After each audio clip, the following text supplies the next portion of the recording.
강남에서 급매가 나왔습니다. 3억 원 낮췄습니다. 어떤 곳은 4억 원 낮췄습니다. 그런데 거래는 없습니다. 이상한 일입니다. 집값이 내려오는 건 분명한데 사는 사람이 없습니다. 파는 사람은 조급해 보이는데 시장은 조용합니다. 이게 하락의 신호일까요? 아니면 잠깐 스쳐가는 장면일까요? 오늘 뉴스는 집을 사려는 분보다 집을 가진 분들이 더 긴장해야 하는 이야기입니다. 정부가 양도세 중과 재개를 예고했습니다. 시장이 즉각 반응했습니다. 매물이 늘었습니다. 가격이 내려왔습니다. 하지만 여기까지입니다. 거래는 일어나지 않습니다. 왜 이런 일이 벌어지는 걸까요? 가격은 시장 신호입니다. 거래는 시장 실체입니다. 지금은 신호만 있고 실체는 없는 상태입니다.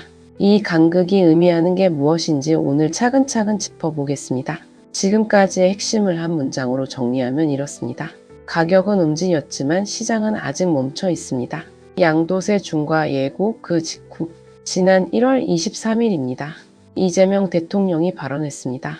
다주택자 양도소득세 중과 유예를 종료하겠다고 밝혔습니다. 비거주 1주택자에 대한 세제 손질도 함께 언급됐습니다. 이 발언이 나온 직후 서울 주요 지역 부동산 시장이 가장 먼저 반응했습니다. 강남입니다. 서초입니다. 송파입니다.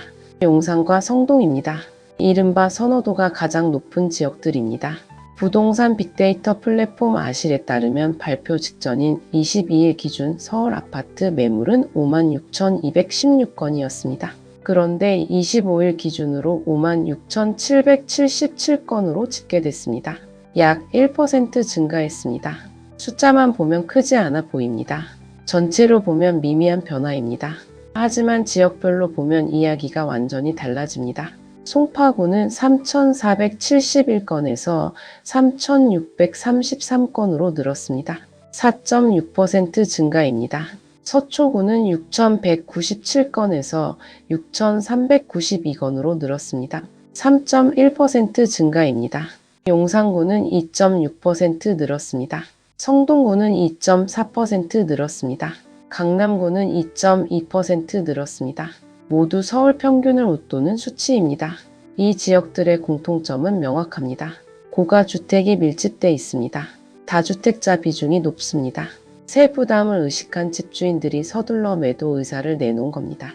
현장에서 포착된 급매 사례. 실제 현장에서는 급매라는 표현이 다시 등장하고 있습니다. 압구정 현대 6차와 7차 아파트를 보겠습니다. 전용 157제곱미터입니다. 지난해 7월 1층 매물이 89억 원의 신고가로 거래됐습니다. 그런데 현재 시장에는 저층 매물이 83억 원대에 나와 있습니다. 6억 원 낮아진 겁니다. 이 지역 공인중개사는 이렇게 전했습니다. 양도세 중과가 재개된다는 소식에 소수이긴 하지만 급매 매물이 나오고 있다고. 중고층 매물 중에서도 집주인이 급매를 원해 85억 원까지 내고해 볼 만한 물건이 있다고. 압구정 현대 3차도 마찬가지입니다. 전용 82제곱미터가 지난해 11월 60억 7천만 원에 거래됐습니다. 최근에는 57억 원의 급매 매물이 나와 있습니다. 3억 7천만 원 낮아진 겁니다. 압구정 현대 4차 전용 117제곱미터는 지난해 4월 75억 원의 실거래가 형성됐습니다. 현재는 72억 원대부터 매도 호가가 형성돼 있습니다. 마포구 마포레미안 푸르지오를 보겠습니다. 지난해 전용 84제곱미터가 최고가인 27억 원에 거래됐습니다. 최근에는 25억 원대에도 같은 평형대 매물이 나와 있습니다. 2억 원 낮아진 겁니다. 강동구 올림픽파크 포레온도 최근 다주택자들의 매도 상담이 이어지고 있습니다. 숫자는 명확합니다. 가격은 분명히 내려왔습니다. 여기까지 보면 이렇게 생각하기 쉽습니다. 이제 본격적인 하락이 시작된 거 아닌가? 세금 부담을 느낀 집주인들이 서둘러 팔려고 하니까 집값이 내려가는 거 아닌가? 하지만 시장은 여기서 멈춰 서 있습니다. 거래가 없습니다. 이 지점이 중요합니다. 가격이 내려오는 건 공급자의 의사입니다. 거래가 일어나는 건 수요자의 결정입니다. 지금은 공급자만 움직이고 있습니다. 수요자는 움직이지 않습니다. 지금까지의 핵심을 정리하면 이렇습니다.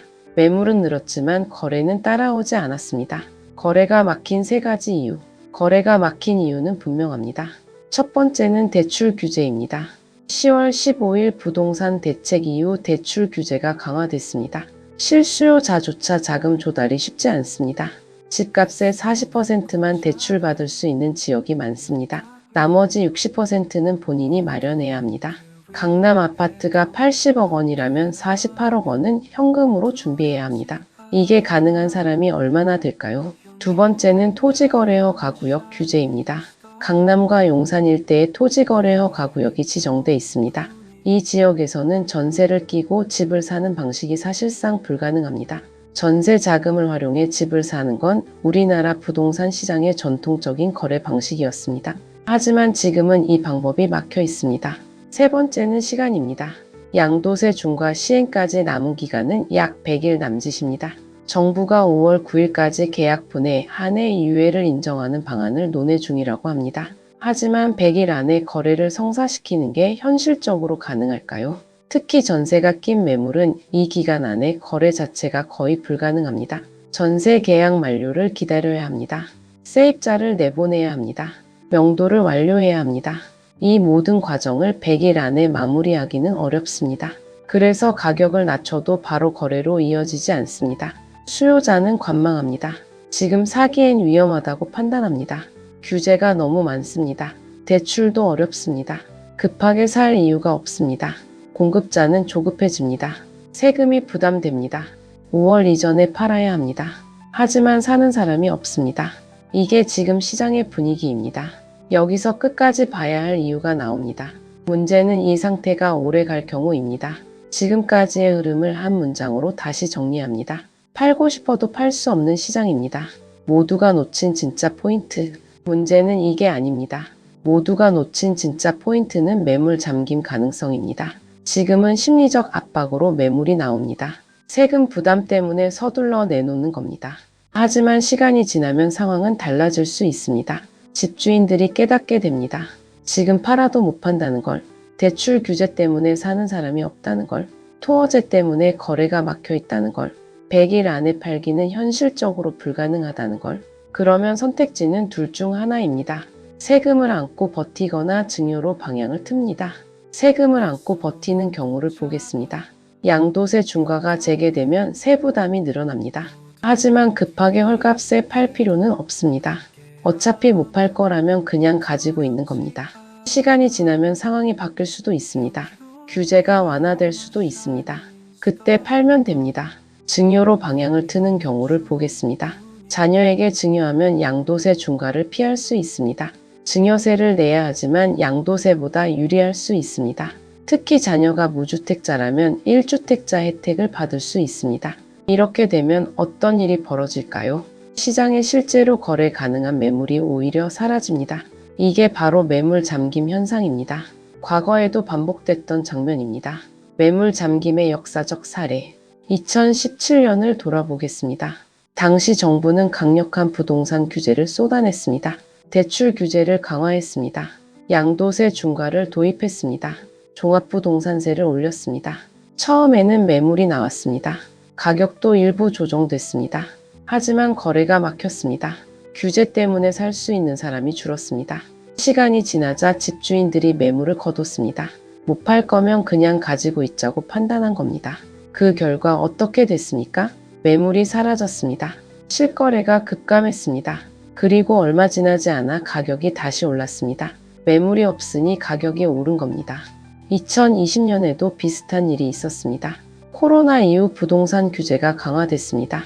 처음에는 관망세가 나타났습니다. 거래가 줄었습니다. 하지만 매물 잠김이 이어지면서 오히려 가격이 급등했습니다. 역설적입니다. 규제가 강해질수록 거래는 막히고 매물은 사라지고 가격은 오릅니다. 김인만 부동산 경제연구소장은 이렇게 진단했습니다. 정부가 5월 9일까지 계약분에 한해 유예를 인정하는 방안을 논의 중이라지만 현재의 대출 및 거래 규제 상황에서 100일 안에 매도하는 것은 현실적으로 어렵다고, 시행 초기에는 심리적 압박으로 매물이 나오며 호가가 눌릴 수 있겠으나 결국 거래가 성사되지 않으면 다주택자들은 증여로 돌리거나 세금을 안고 가는 버티기를 택할 공산이 크다고. 이렇게 되면 오히려 시장에 유통 가능한 매물의 자취를 감추는 매물 잠김 현상이 장기화할 수 있다고. 구조의 문제로 보는 시각.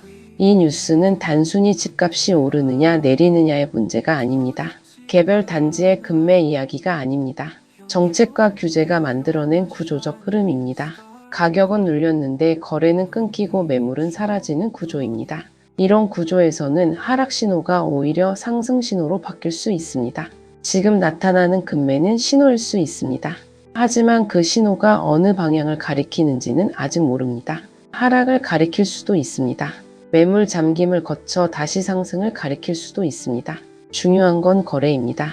거래가 일어나지 않으면 가격 신호는 의미가 없습니다. 시장은 거래로 움직입니다. 가격 표시만으로는 시장이 움직이지 않습니다. 이 지점입니다. 그래서입니다. 지금까지의 핵심을 마지막으로 정리합니다. 금매는 신호일 수 있지만 방향을 결정하진 않습니다. 강남과 용산에서 금매가 나왔다는 뉴스는 자극적으로 들립니다. 3억 원, 4억 원 낮췄다는 이야기는 관심을 끕니다. 하지만 시장은 그보다 훨씬 복잡합니다. 가격 조정이 곧 시장 조정을 의미하지 않습니다. 거래가 뒷받침되지 않으면 가격은 그저 숫자일 뿐입니다. 지금 시장에서 벌어지고 있는 일은 이렇습니다. 공급자는 팔려고 합니다. 수요자는 사지 않습니다. 규제가 거래를 막고 있습니다. 시간이 부족합니다. 이 상태가 계속되면 어떻게 될까요? 공급자는 포기합니다. 매물을 거둡니다. 증여를 선택하거나 버티기로 갑니다. 그러면 시장은 더 막힙니다. 가격보다 중요한 건 지금 거래가 가능한 구조인지 아닌지입니다. 규제가 있는 상태에서는 가격이 내려와도 거래가 일어나지 않습니다. 규제가 풀리면 가격이 그대로여도 거래가 폭발할 수 있습니다. 부동산 시장은 가격이 아니라 구조로 움직입니다. 오늘 뉴스가 던지는 질문은 이것입니다. 지금 시장은 조정 중일까 아니면 멈춰 서 있는 걸까? 이 질문에 대한 답은 앞으로 몇 달 안에 나올 겁니다. 100일이 지나고 5월이 되면 알 수 있습니다. 실제로 거래가 일어났는지 매물이 사라졌는지 그때 비로소 지금의 금매가 무엇을 의미했는지 분명해질 겁니다. 다음 영상에서는 이런 규제 환경에서 실수요자와 보유자가 가장 헷갈려하는 지점을 조금 더 차분히 짚어보겠습니다. 구독과 좋아요는 한 번 더 생각해보게 만드는 힘이 됩니다. 오늘도 행복한 하루 되세요. 감사합니다.